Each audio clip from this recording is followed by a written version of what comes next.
That's cool. Did you always find that working with local leaders and national leaders was the most effective way, or has that shifted as the organization has grown? I know God doesn't bring hardship, but sometimes He uses it, right? And then, so we had this incredible uh, challenge, and God got our attention. Mm. And so, when you go into a city that maybe doesn't have as strong a church presence, does you just find that it is a lot slower going process? So what we say is, you never do alone. You always have someone that you have alongside of you that you are thinking of who could be the next guy that can actually, take this further than what I took it.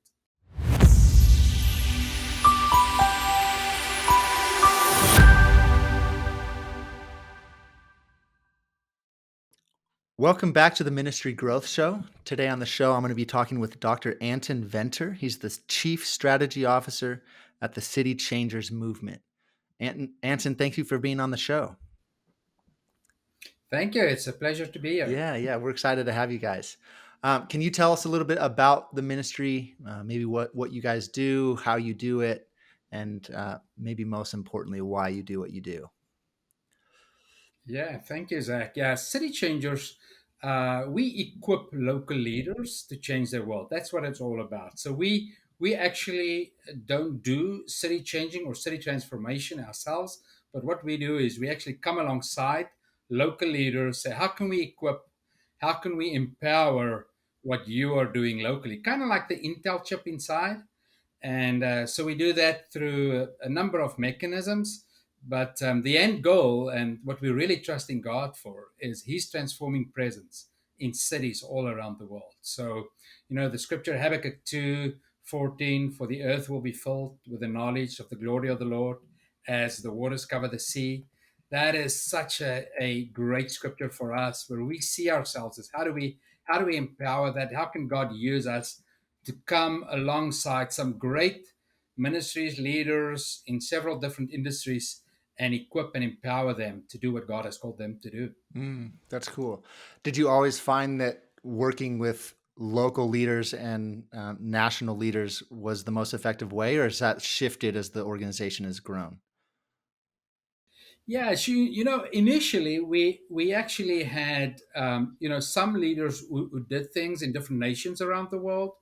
And so there were two options here. Either you get a leader who has been part of your organization, put him in a different nation, and then have him learn and adjust to that particular culture, or you get someone from that culture and you equip them with what you are and who you are as an organization and have them execute that in that nation. And the second option we found would be the better one. It's easier for someone to integrate into City Changers and get what we're all about than one of our people who are homegrown to go into a foreign nation Right. and try and learn that language or the cultural customs or whatever is there. That's cool. So, how'd you guys get started doing this? Like, and maybe what are the most exciting things that you're seeing God do through the ministry lately? Yeah. So actually, it all started about 28 years ago. So we were in Pretoria, South Africa, with a small church. We just started out. Alan Platt, who's the leader and founder of Doxa Deo Church and the City Changers movement, he took over the leadership of a small, struggling church who had just went through a church split and a leadership crisis. And then, God just did something to this day. It's like a miracle that happened. Within a year, more than 1,000 people just were added to the church, and this was a small base. It was like 250 maybe people. All these people came in. They went to four services on a Sunday, and then I had to say, "Hey, what do we do? Do we build another macro big building, do a large church?"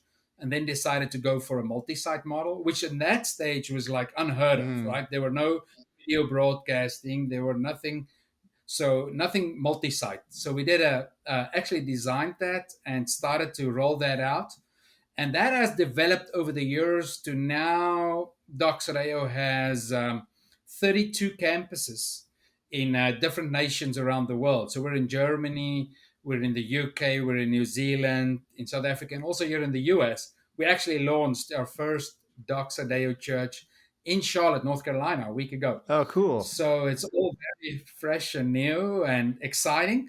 But so typically what happens, when there is a church and there's favor and God is doing something, a lot of other leaders around the world started to migrate towards us, say, hey, can you guys share some best practice? Would you share what are you doing? And we didn't feel like, starting an association or something like that. So we just said, hey, we're willing to share. And we don't think we've got everything figured out by no means. We're learning as we're growing. Actually, in some areas, we have no idea what we're doing, but we're discovering, slowly but surely, growing and just finding out, what have God have us do in a particular context. But so we started to gather leaders and created a platform to just share some best practices, and not only share, but actually create a conversation, because we know a lot of these leaders have discovered things, and we wanted to learn from them as well.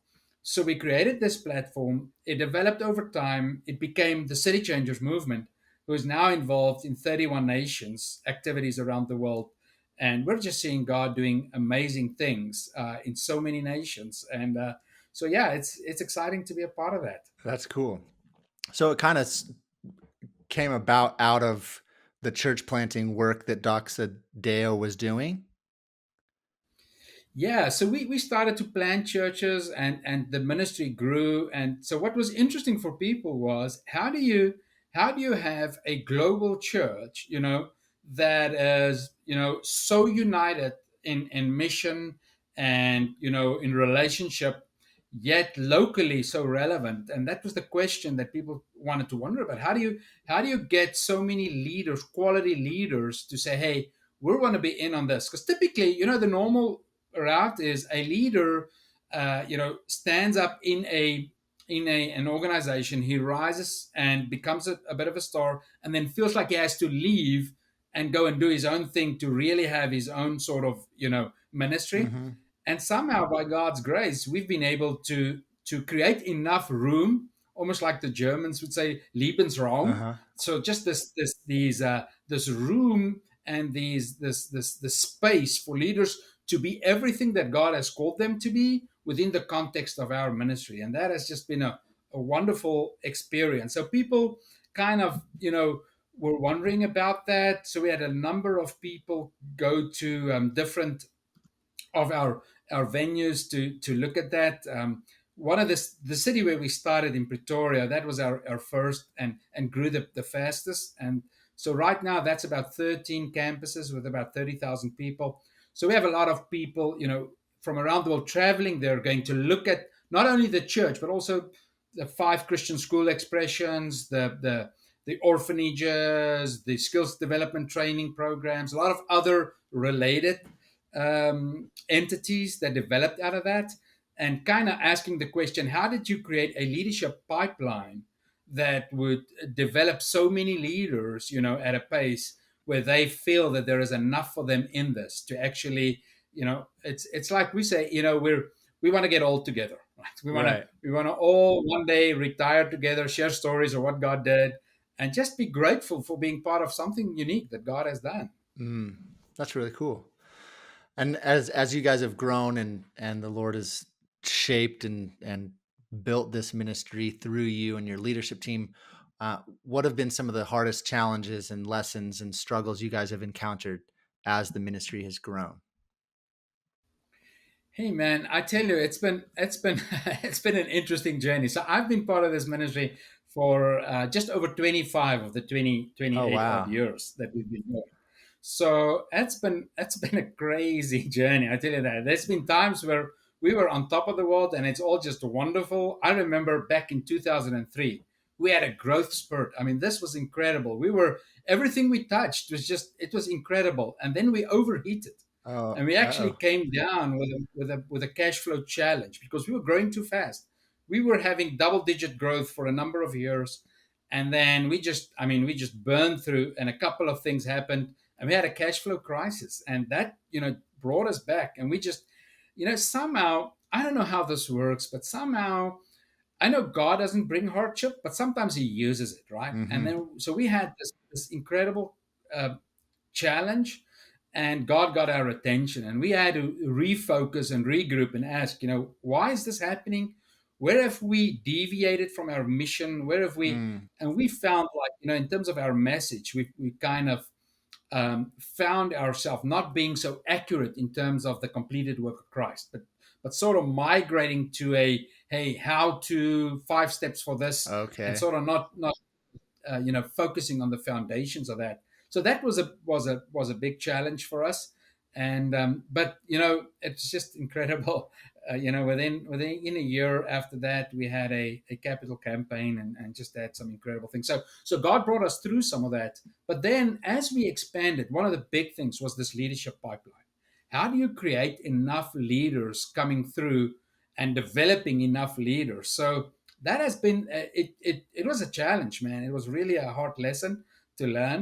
How do we create an environment of trust Mm. that's not political, where leaders can just be honest, and there's transparency and there's integrity, and can just journey together. And when we don't get it right, just say, hey, we tried this, somehow it worked or it didn't work, and just continue from that. So that's been it was a battle. It's still, I mean, to this day, it's still a focus for us. How do we create enough of these leaders? Hmm.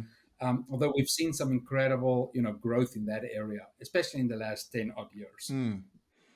So you've mentioned the leadership pipeline a couple times now. What does that look like? How have you built up and grown this pipeline of leaders getting trained and equipped and then pushed out from the organization to go into their cities and have impact? Yeah, so part of our values, one of our leadership values is reproduction.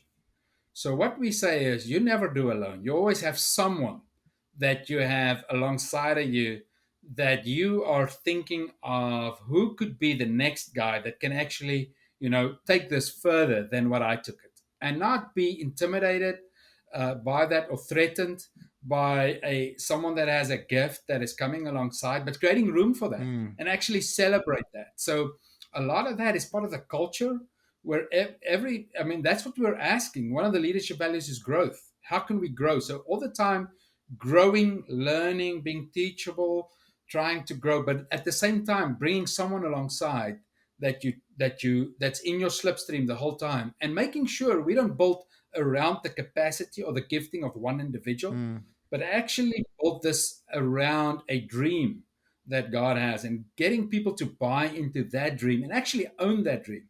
It's fascinating when you talk to City Changers movement, some of our staff and leaders around the world.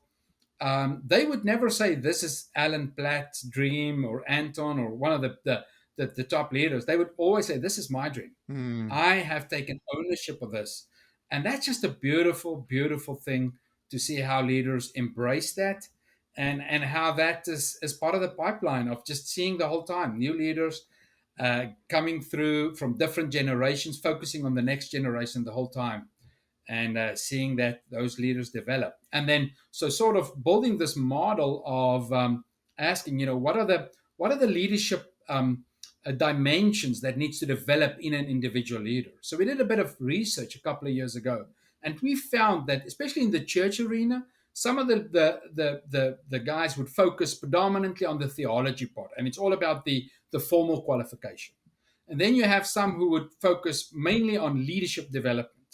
And then you would have some who may focus mainly on mentorship, or some of these programs focus on practical guidance and practical training. And so what we did, we developed a process of merging those and developing a leadership pipeline in education, in business, and in the church spheres, Mm. where you have leaders that grow through that, getting their qualification, but also being mentored, also understanding the Doxa Deo mandate, and what are some of the fundamentals that we want to invest in them, being mentored, and being exposed to a team where they can get some practical experience. So that's all part of all of that. I don't want to go on and on. No, that's good. This idea within your culture that there's shared ownership and new leaders that come into the organization or are a part of it or go through the training come out saying, no, this is my vision too. That's a testament to the probably clear messaging work that you guys have done, going back to that biblically centered communication that the Lord walked you through, that challenge you discussed. And so I think that's a testament to the culture that you've built and the clear communication that you have to the people that go through the organization and anybody within the organization, staff, employees, etc. So, Yeah, Zach, you know what? I think one of the things, if you talk about communication specifically, one of the things that we have learned is not to be afraid to repeat things. mm, Sometimes we think if we've said it once, people have heard it. Uh, they might have heard it, but they've also forgotten yeah, it really quickly. So we repeat. We're not afraid to repeat the same stuff over and over and over again. Some of the stories, some of them can tell. Some of the jokes, some of the guys can tell over and over again. They laugh at them every time, but they've heard it so many times. So that culture is created through those stories mm, and through communication and so alignment and making sure we have clear models that are over and over processed, discussed, and reinvented over time. mm. Some of our models we had to, after a time say, hey, these terminologies are now outdated. Maybe Oh, we need to interesting. relook at that Yeah. and then create a co-creation process where we have a number of leaders speak into that. And so one of our core discipleship models have been recreated in terminology about 10 years ago now. It served us well for the first 15, 18 years. And then we realized some of these terms, we need to look at that again. It took us a year to process with all the different groups of leaders around the world, got input, send it back, process again, tell us what does your team say about this? How do they feel? And then in the end, when you get that sense of shared ownership, we've co-created, so it's co-owned, Mm-hmm. then they start to communicate that. Mm, And so the interesting part is when you have a leader who doesn't only communicate himself, but is actually now listening to his deputy that is now growing into his role. Listen to him communicate that or her communicate that, and what are they saying and what are they not saying? mm, How are they presenting this? And that is a way. So years ago I read the book of Covey and the Seven Habits. And right in the front of the book, Covey says, hey, if you really want to know these habits, teach them. And we've discovered that if we really want people to know some of our core communication, have them teach that. mm, And when they and you hear them teach it, you can see where they don't understand it yet, but also it reinforces it for themselves. It makes them own it because they put their own examples, their own stories in there. And that's just a beautiful, beautiful process to see that. yeah. I think about how often we need to be reminded of the gospel, right? Or how often you need to be practicing something to create a habit. I think it's like 66 times you have to do something in order to establish a habit. The same thing goes for our communication. As long as if you guys have learned that if you're repetitive and saying the same thing over and over and over again, eventually it sticks, right? Yeah, yeah, so true, so true. But also saying it from different angles. Mm, Sometimes we would present something, and then about 10, 15 minutes into it, the guys would say, "Oh, I know where this is going. He's actually talking about our DNA," or "No, this is actually our values. This mm, is from another angle." And so it's really important to not be afraid to repeat. mm. That's good. Now, one of the topics we discussed offline was this idea of city transformation. You've mentioned a little bit that you don't go in trying to achieve city transformation, but you go in investing in and pouring into leaders, national partners. Um, can you maybe share and go into this a little bit more, but what your working definition of city transformation looks like and how you know when you're seeing a city transformed? Like, what does that look like? Yeah, that's a good question. So when we talk about city transformation, we developed a little bit of a model, and what we see in any city that God uses three agencies, and these agencies are the missional individual, the missional community, and the missional ecosystem. And if you can see alignment between these three agencies, you get the best possible city transformation happening. Missional individuals are individuals who take up their calling, understanding whether I'm a teacher, whether I'm a business person, whether I'm an entrepreneur, whatever I do, I am called by God. Calling is not just something that is reserved for people in full time ministry, Mm-hmm. but we equip missional individuals to understand that through different programs and to see that happen. But then you have missional communities. And sometimes that missional community can be a church, but sometimes it's a school, or sometimes it's a business, or a nonprofit organization that finds themselves understanding that we are a missional community used by God to equip missional individuals for the work of the ministry. But those missional communities don't only find themselves in isolation, but they are functioning in a bigger, larger missional ecosystem, Mm. which would be the city. And so you identify different role players in the city, and then you kind of ask, who are the leaders in the city that has a similar heart, who has a similar vision for the transformation of the city, and ask, okay, so how do we bring them together, and then say, okay, now in the missional ecosystem, when we talk about working together, how do we do that? How do we have unity, not only for the sake of unity, but unity for the sake of mission? Mm. Because what we find these days in a lot of cities, there's a lot of unity movements, especially in the church world, where church leaders would come together. And it's just, after a while, it sort of runs its shelf life. And it's, okay, are we going to have another coffee? Are we going to just get together for the sake of getting together?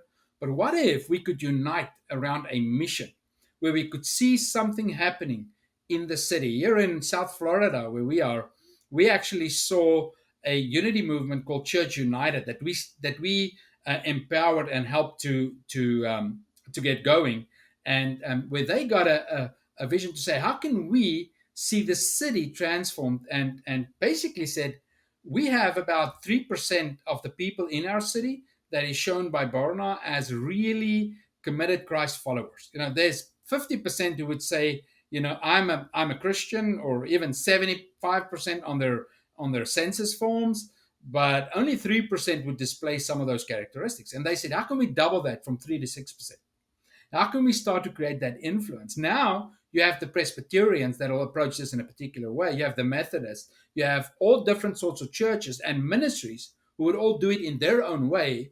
And so what we say is, in the missional ecosystem, we don't follow, or we don't focus on shared activities as much as on shared outcomes, which now leaves the Methodists to bring their contribution towards the transformation of the city within their cultural frame and reference, and the Presbyterians and the Charismatics, and whatever church, whatever stream you're from, you can make your unique contribution to the transformation of the city, because we're talking about outcomes and not trying to force shared activities. Mm. So when we're in this missional ecosystem, now the unity movement are asking the question, how do we empower missional communities to be on mission, so that the missional communities can empower missional individuals? Now, this is a reversal of energy, because oftentimes missional individuals have to go make a missional community work. They have to serve in the church, and the churches have to go and serve the unity movement. But if you reverse the energy and ask, how does the unity movement serve the churches? And how do the churches serve their people? So that we create a circle of energy that is flowing, where people are equipped to be city changers, missional communities are equipped to be missional in what they do, and the missional ecosystems start to collaborate around shared outcomes. We see incredible things happening. So, for instance, right now with the Hurricane Ian that is happening on the West Coast, we have buses going through every day with people in the city traveling to those affected areas to go and serve there. And that's coordinated by the missional ecosystem, which is the Church United, which has so many churches engaged. When the shooting took place here in the airport, these churches all united and said, how do we serve the victims? Mm. And actually, what happened was, our hospitals were filled with people who got shot, and they were tourists coming here. So we actually went and said, hey, as a missional ecosystem, how can we serve that? So the church leaders said, okay, we're going to all take up an offering, put all the money together, and as the capital C Church of Christ in the Mm. city, we're going to take care of the medical bills of every person that was shot in our city, and Wow. just tell them that the Church of Christ paid that for you. And we even had money left and paid for people to come and visit them while they were in hospital. And so it was such a unique expression of what is transforming in the city, where the culture in the city is changing. And the media picked up on that, and they started to ask the question, hey, now we're seeing the church not only when it's positioned against things, but actually seeing the church in action where it's positioned for Mm, something and being positioned as a contributor to the city. And that has changed so much for us around here. that's cool. So the missional ecosystem would be, would you describe it as like the church regional churches and schools and businesses coming together to talk together, to be in unity together, all in missional alignment around the gospel? How do you guys um, how do you ensure that leaders from all these different industries and avenues are not just focused and worried about building their own siloed organizations or agencies or institutions, and want to play in partnership together and speak together and commune together and work together, and not because especially it seems like in the West, maybe this is what I see. I don't know if this is true globally, but there's just this tension from one brand to another, one organization to another, to not play well because I'm too worried and focused on building my siloed thing. How do you guys avoid that within this missional regional ecosystem that you're working towards?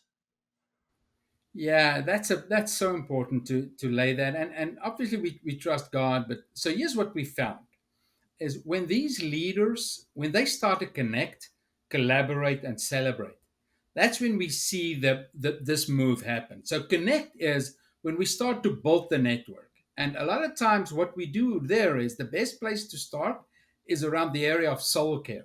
So when leaders come together, so for us here in South Florida, for instance, it happened with a moral crisis. So we had two or three of the larger churches in the area whose leaders came down with moral crisis.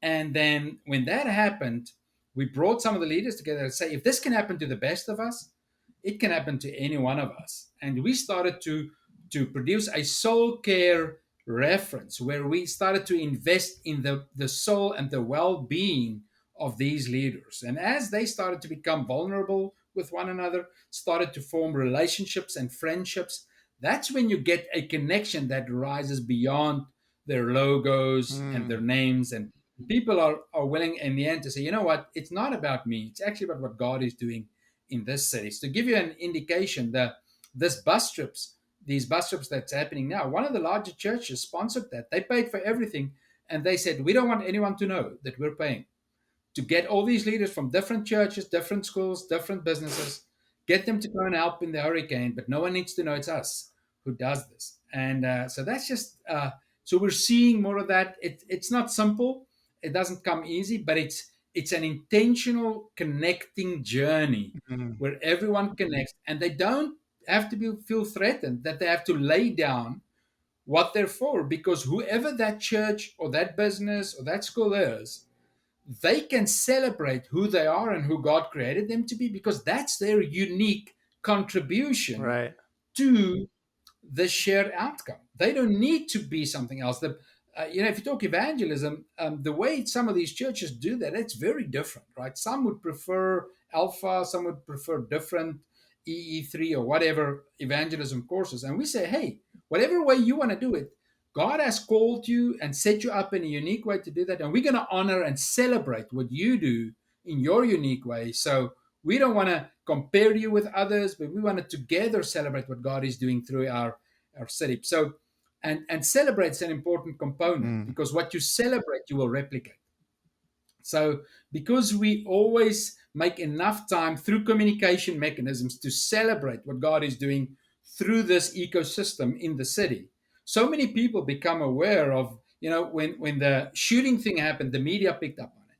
The churches were all over this. Everyone knew what was happening. When the hurricanes come, when some sort of a crisis come, when the shooting at the Stoneman Douglas School happened here in our city. I mean, it was within, because there's already a connection and a network built. It was like that, and these guys were together, united, saying we're there, helping people, serving people, and So actually, once a year, we have a big celebration where we bring together these leaders and celebrate what God did through these individual Mhm. organizations on these collaborative outcomes that we see. And we have a collaborative picture saying, in this year, we invested so many in homelessness, or so much in educational reference, or whatever the case might be. So it's actually just wonderful to see that.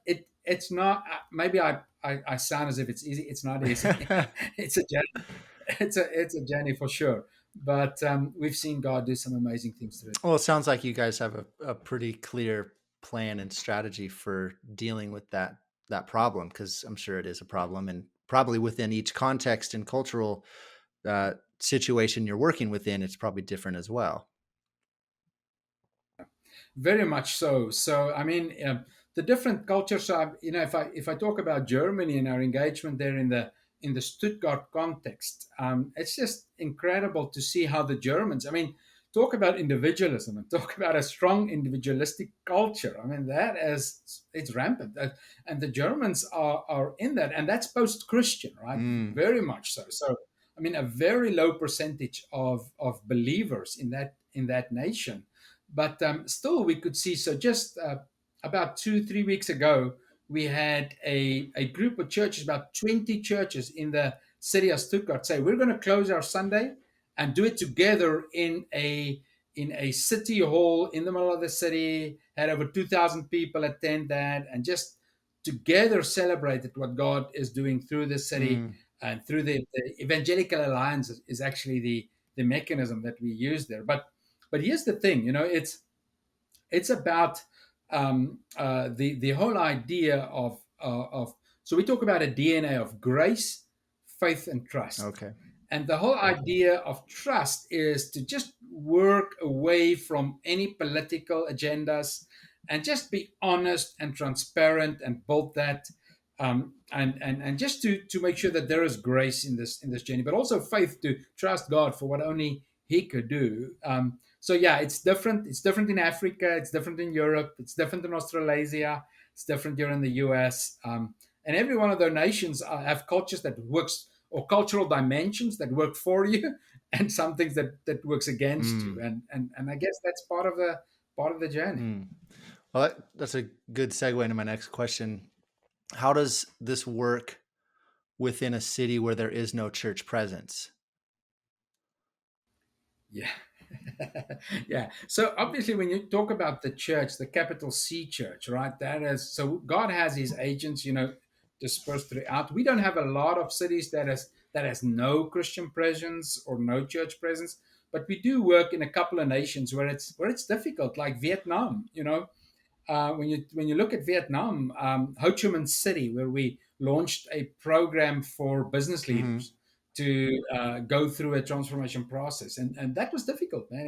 It's not easy, and some of these people are ridiculed if they make the transition to Christianity. Mm, That's challenging, but yeah. So I think most of our work are in cities that have a bit more of a church presence. But again, I think even those nations that don't have that, like Myanmar, we just had one of our books translated into that local language. okay. That it helps to work through the agents, but it's a big challenge. So the church is an important role player in our whole philosophy and mechanism. Mm. And so when you go into a city that maybe doesn't have as strong a church presence, does you just find that it is a lot slower going process? Yeah, much more difficult where the church is not active, or where the church is a little bit dormant, Mm, or even where the church has positioned itself in a way that is negative. Sometimes the church is so against things. Every time they open their mouths and say something in the media, it's because we're against something. mm, So you have the protesting church that is so negatively perceived. But sometimes you have the cultural church, which is, they're not protesting, but they have lost their salt and light. They have so adjusted to the cultures of this world that they're no longer a voice mm, in the world. So we believe that the church should be an incarnational church that finds itself in the world, loving the world as Christ has loved us, but using that love to actually demonstrate to the people That we're not here to protest. We're not here just to tell you what you want to hear, but we're here to journey with you and together trust God for what needs to happen in our city. Mm, And so, like we say here in South Florida, to make it the best place to live, work, and raise a family. mm. Yeah. So making sure that they're still speaking truth, but journeying with those that they're there to serve. Yeah. So when Jesus speaks, he says, it's with grace and truth. Mm, So, and it's interesting. Jesus always led with grace and then brought truth. right. He didn't lead with truth and then brought grace.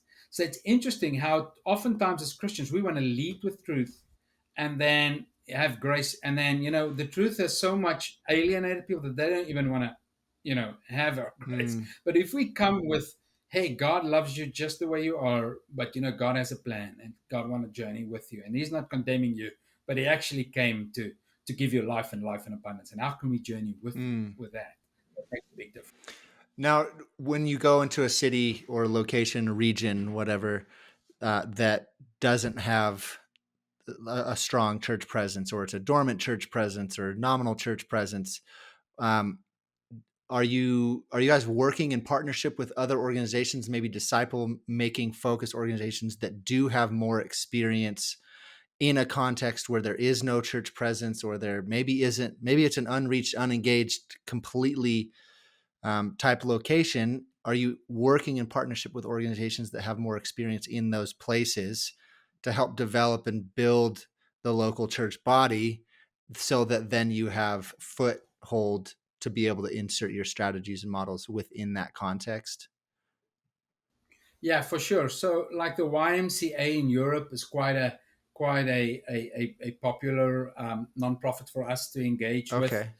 Some of the nonprofits there in Amsterdam, in Holland, has that we're working with, like Urban Life, and so we're seeing some of that happen, and just asking, how do we come alongside Mm, what they are doing.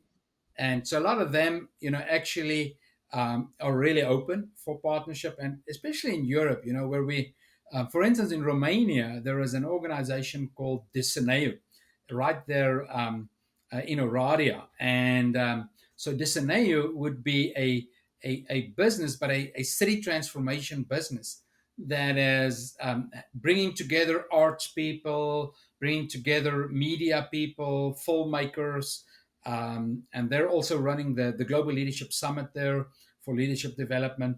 And so working with them to say, how can we actually, empower you guys to also make disciples where you are. mm. And that's been a wonderful, wonderful partnership with them. Oh, cool. Now, offline, I shared how passionate and interested I am and we are in story and storytelling. How does storytelling play a role in your ministry and what you guys are doing?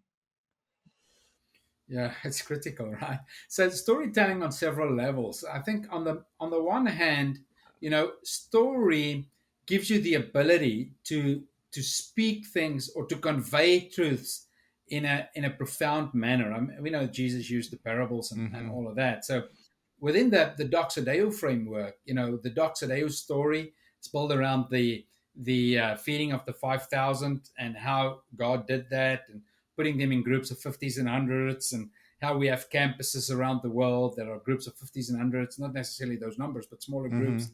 and how God, how the disciples, used the bread and the fish, and how they started to dish that out. And if you think about the story of the 5,000, the feeding, just think about this. Think about the disciple who took the first piece of bread and handed that to the first person. It wasn't multiplied yet, right? As they started to break the pieces, it started to grow and multiply. So that first piece, I guarantee you, it was a small piece, right? Because the disciple knew, man, supply's got to match demand. There's a lot of people here who has to eat.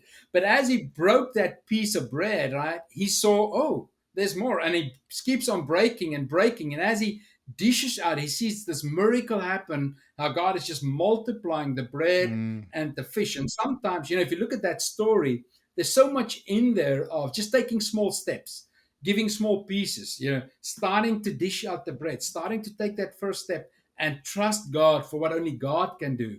But also putting the people in groups of 50s and 100s, putting them in measurable structure where you can see. Because why did Jesus even put them in groups of 50s and hundreds, right? Why didn't he Mm, just have the whole crowd fed? But he had to put them in a way that he could monitor if everyone was fed and all of that. So using stories like that biblical narrative to build some of your strategy around that is really a great tool to work with that. Or another example is using the Habakkuk scripture that I referenced, where the knowledge of the glory of God would cover the earth like the waters cover the sea. If you think about that picture of water covering the bottom of the sea, and you think about where in the bottom of the sea will I find a dry spot? I mean, if you've ever had a roof leak and yeah. you see water, water can go places where we don't even know there are places, Mm, right? It's incredible. Water can penetrate, I mean, in any possible place.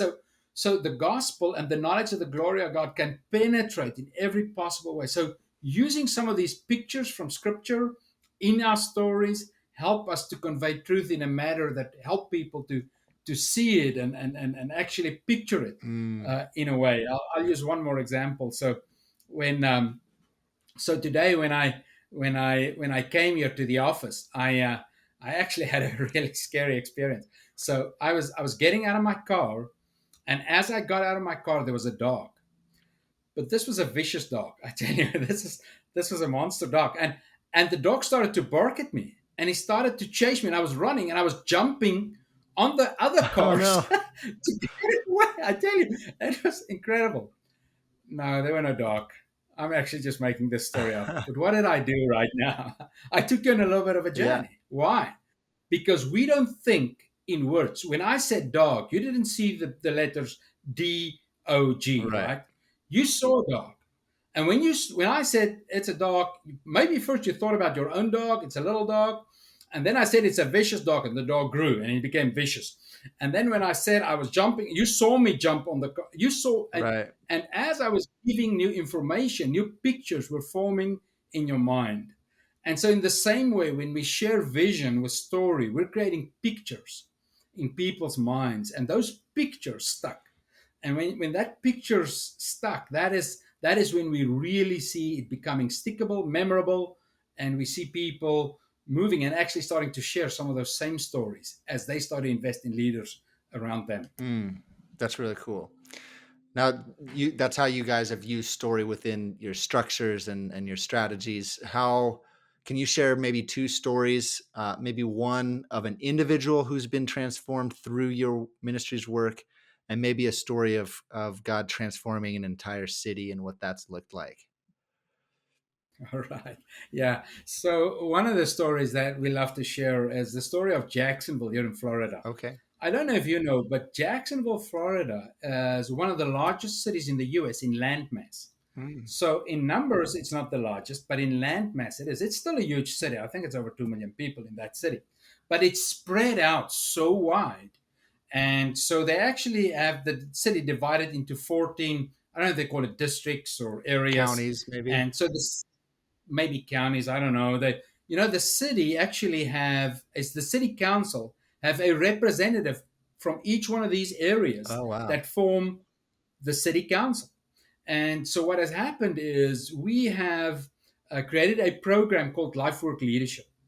And Life Work Leadership is a 9-month journey with business executives around the leadership model of Jesus, looking at the life of Jesus, asking, how did Jesus create a movement with 12 leaders, right, Hmm. that he invested in? And more than 2,000 years later, we still harvest the benefits of what Jesus did. That's still continuing. How can we learn from the greatest leader ever? So we take these people through this. So the leader of this Life Work Leadership, we call her our executive director, Dr. Tammy McClafferty. She actually took this and said, okay, how can we, as Life Work Leadership, have an impact on the city? So they started to make sure that some of the individuals that they are coaching and leading through Life Work Leadership share the vision of actually getting to the city council. So we started to position them and encouraging them to make themselves available. So by this time, by last year, we had 5 of the 12 seats on the city council were LifeWork Leadership alumni Oh who wow. have gone through the value system and the city transformation processes through LifeWork Leadership. in this last election, two more people were elected. So now we have the majority on the city council of Jacksonville Mm, as Life Work leadership. Now, some of those leaders are on both sides of the aisle. And you know what? What was interesting when they ran, they actually, we had them, meet together, pray together, share together, and the political environment changed substantially. mm, Because how can you stand next to someone? And we actually had a Life Work Leadership alumni event where we invited a lot of leaders in the city and had these candidates stand there and share their personal testimony. And so now someone has shared their testimony, and then after that, they can say why they think they would be a good fit for the city council. And then, so how can you now, speak bad about someone else whose testimony you just heard mm, as a fellow believer? So, in a sense, what we saw is we saw a political environment in the city of Jacksonville change completely. We saw a city council coming into the dominant influence of the Christian value system. And now we're seeing that city starting to implement some of those changes, having an effect on legislation, having an effect on so many areas, and all because a local leader, Dr. Tammy McClafferty, took the Intel chip, the City Changers principles, and applied that inside of her leadership training organization. And we see that flourish there at the moment. So that's just a wonderful story to hear how that is happening. yeah, that's awesome. Well, that's really cool. And what about an individual life that's been transformed that you have a story you could share? Yeah. So this is really, really just wonderful to see how people, specifically individuals' lives, have been transformed and changed. So we had some of the school children at one of the Christian schools there in South Africa that were kind of on the edge, didn't really know where to go, and started to actually um, grasp this discipleship process where we took them through a whole process of understanding that they're not just being saved to go to heaven, but actually to love people, to change their world, Hmm. and to make an impact. And when this young girl started to integrate this into her life, she started to develop her leadership skills. And when she started to do that, she got elected on the city council, the junior city council of the city. And then she reached out to, I don't know if this leader who doesn't have any arms and legs, and that is sharing around the world. I forgot his name right now, but reached out to this guy, and he started to become an influence in the nation because of this school child that reached out, invited him. He came all the way from Australia to South Africa, Oh, wow. started to speak in leadership, started to make a massive difference, and that actually launched a lot of what is happening through his ministry. So it's a small step. It's a school child that took the vision, Hmm. integrated it into her life, and said, "I'm going to be a city changer, and I'm going to change my city by embracing the values of city change." Mm, that's awesome. Well, Anton, this has been really awesome and enlightening, and we appreciate your insights.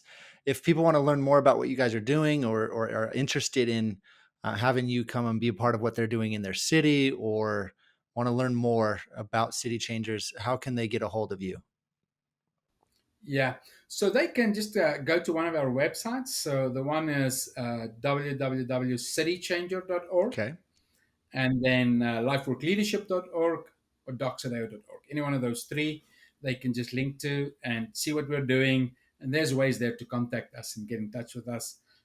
We'd love to serve and be a part of what God is doing in their area of the world. awesome. Well, thank you. Can I pray for you and City Changers real quick? Yes, we need all the prayer we can get. Awesome. Father, I just lift up the City Changers movement and Anton and his team. I pray that you would go before them, continue to lead and guide them, and help them as they create unity across these cities. They help develop leaders and um, strong followers of you who can have influence in their communities and in their regions and their cities. Lord, we thank you so much for the work that you're doing through this incredible ministry.